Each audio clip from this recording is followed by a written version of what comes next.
Bonjour à toutes et tous, ça y est, on arrive à la fin de cette trêve internationale, le championnat de Ligue 1 qui va reprendre ce week-end et même dès vendredi pour l'AS Saint-Etienne qui va ouvrir le bal de cette 4e journée en recevant Lille vendredi à 20h45. Retour également du COP Nord de Geoffroy Guichard. Pour le COP Sud, il faudra attendre plus longtemps puisqu'il ne reviendra que contre Auxerre. Ce sera le samedi 5 octobre, une rencontre qui sera d'ailleurs diffusée sur Beansport à 17h. Les 4 prochaines rencontres ont été programmées, les 4 avant la prochaine trêve internationale. Saint-Etienne qui va donc affronter Lille, puis Nice, puis Nantes et enfin recevoir la Auxerre, une dernière affiche qui va rappeler des souvenirs de Ligue 2. En plus, c'est diffusé sur Beansport. C'est le samedi à 17h, pas le samedi à 15h, comme ça l'aurait été l'an passé. On va revenir un peu on va parler plutôt de tous ces matchs qui arrivent, de l'état de forme de toutes ces équipes. Juste avant de commencer, n'oubliez pas de vous abonner, de liker la vidéo et on se retrouve juste après le générique.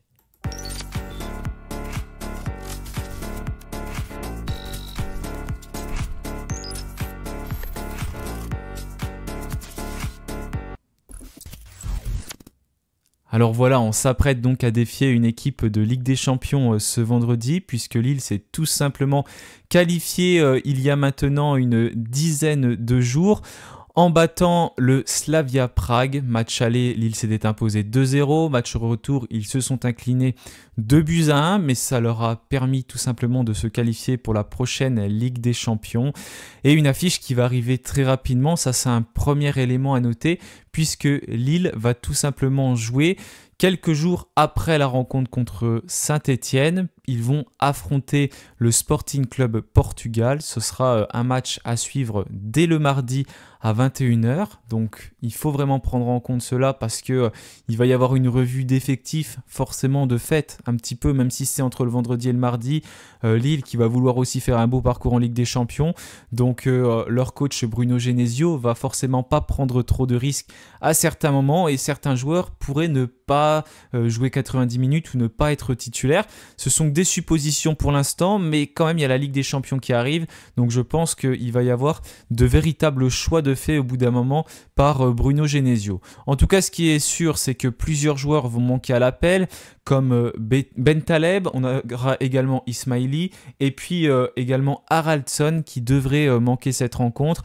Il reste beaucoup de joueurs de grande qualité, c'est sûr, dans cette équipe lilloise. On peut penser à Rémi Cabella, l'ancien Stéphanois, qui joue quand même un peu moins avec Lille maintenant, mais il est quand même un joueur très important. Et puis d'autres comme Mohamed Bayo, Jonathan David, et puis l'inévitable Zegrova, l'une des pièces maîtresses de cet effectif lillois, qui est vraiment une équipe très très impressionnante dans ce championnat de Ligue 1. Ils se sont imposés pour leurs 2 premiers matchs 2-0 contre Reims puis contre Angers. Défaite face au Paris Saint-Germain juste avant la trêve internationale sur le score de 3-1. Un but parisien de Kolo Muani qui est intervenu dans les dernières minutes. Lille qui perdait 2-0 et qui était revenu à 2-1. Une équipe qui a tendance aussi souvent à marquer dans le temps additionnel. Ça a été le cas sur les 2 premiers matchs. En tout cas, c'est une période où ils sont assez forts. Donc il va falloir les surveiller à ce moment-là. Et puis bien évidemment, pendant tout le match, ça va être une rencontre compliquée. En tout cas, on s'attend à un match difficile pour Saint-Etienne parce que c'est une des meilleures équipes de ce championnat de Ligue 1. Mais ce serait bien de se rassurer, en tout cas dans le jeu, de pouvoir, pourquoi pas, aller chercher les premiers points déjà et puis d'inscrire le premier but parce que c'est quelque chose qui nous manque. On est la seule équipe pour l'instant à ne pas avoir marqué dans ce championnat de Ligue 1.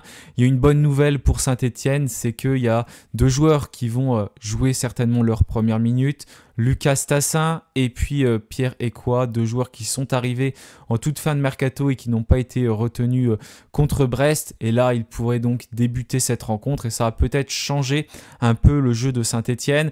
Des joueurs qui ont eu l'occasion aussi de s'entraîner avec l'effectif professionnel durant cette trêve internationale, puisqu'ils sont tous les deux restés à Saint-Étienne. Lucas Tassin devait partir en sélection, finalement il y a eu un accord, il est resté avec les Verts, donc ça c'est quand même une bonne nouvelle pour nous.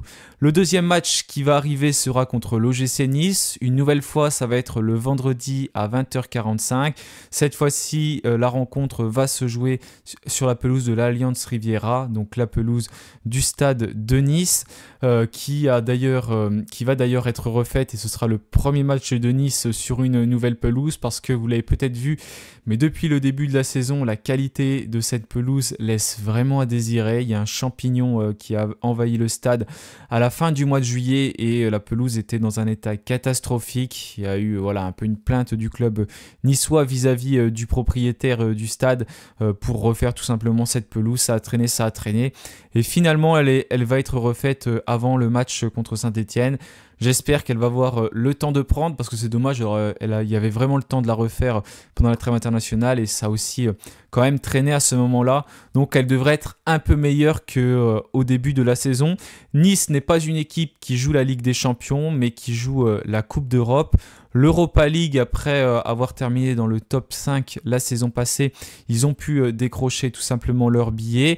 Le début de saison est un peu en dents de scie, avec une première défaite sur la pelouse d'Auxerre. J'ai oublié de changer sur le graphique, mais le 18 août, ils ont perdu à Auxerre. Et ensuite, ils ont fait un match nul contre Toulouse, puis ont battu Angers sur le score de 4-1 pour se rassurer contre un promu comme Saint-Étienne qui n'arrive pas à se rassurer depuis le début de la saison.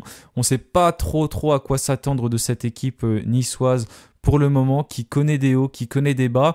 Et tout comme Lille qui va disputer un match de Ligue des Champions juste après avoir affronté Saint-Étienne, Nice va également disputer et débuter sa campagne d'Europa League en affrontant l'Atlético Bilbao, une rencontre qui aura lieu aussi quelques jours après la rencontre face à Saint-Étienne.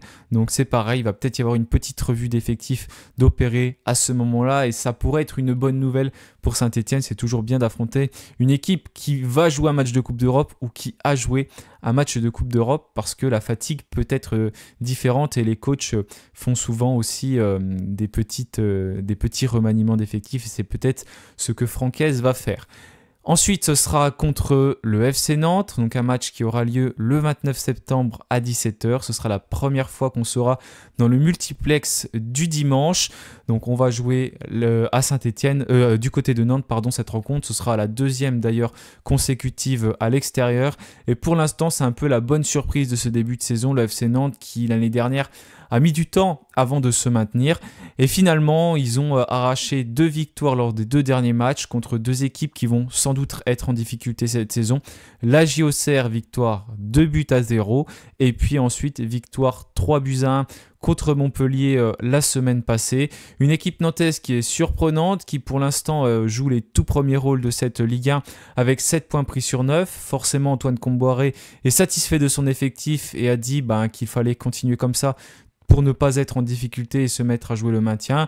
C'est une équipe qui a quand même été un peu renouvelée et qui se connaît et qui commence vraiment très bien la saison et qui prend des points très importants. Les voyez jouer le maintien cette saison, ça ne sera peut-être pas le cas, mais tout peut aller très vite. En tout cas, pour l'instant, c'est une des équipes qui s'est le plus rassurée depuis ce début de saison en Ligue 1. On voit donc que les 3 premiers adversaires qui arrivent pour Saint-Étienne après la trêve internationale vont quand même être des équipes assez coriaces qui jouent la Ligue des Champions, la Ligue Europa ou alors tout simplement qui sont bien classés pour le moment en Ligue 1. D'ici là, ça peut aller très vite. Nantes peut pourquoi pas enchaîner avec 2 défaites consécutives. Ça peut arriver. Et nous, 2 victoires consécutives, on ne sait jamais. Tout peut aller très vite dans ce championnat. Mais à l'instant T, les Nantais sont pour l'instant vraiment une équipe qui est très rassurée en Ligue 1. Ensuite, on va terminer contre le premier des promus et le champion de Ligue 2 la saison passée, la JOCR. Un match donc à 17h le samedi sur Beansport. Auxerre qui avait bien débuté la saison en battant l'OGC Nice au stade de la Baie des Champs sur le score de 2-1. Ensuite, ils ont enchaîné avec 2 défaites consécutives, 2-0 contre Nantes, 3-1 contre Le Havre. Une équipe qui prend quand même pas mal de buts aussi, qui a enchaîné, qui a pris 6 buts depuis le début de la saison.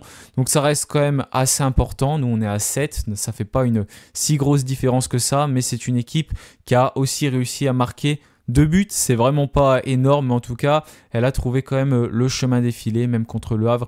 Ils ont réussi à marquer, mais il y a quand même quelque chose à souligner lors des 2 derniers matchs de la JOCR, c'est que cette équipe, elle a tout simplement pris 2 cartons rouges. Forcément, leur coach Pellissier n'était pas très content après ces 2 cartons rouges et a indiqué qu'il va pas falloir continuer comme ça et réussir à terminer les matchs à 11 contre 11. Mais pour l'instant, Auxerre qui reste donc sur 2 cartons rouges consécutifs et 2 défaites consécutives. Voilà pour l'instant, à l'instant T, l'état de forme de ces équipes. L'équipe qui est la moins en forme, bien évidemment, c'est la Auxerre.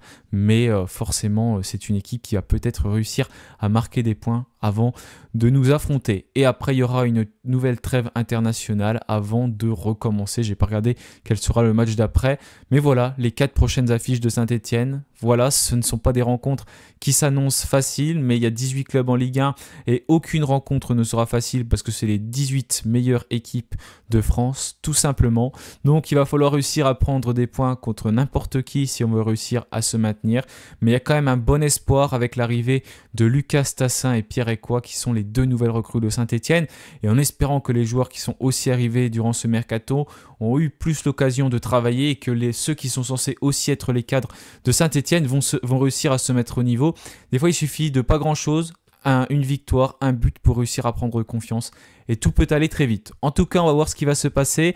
Merci à tous d'avoir suivi cette vidéo. Je vous souhaite une très très bonne semaine et puis bien évidemment, allez les Verts. Salut à tous.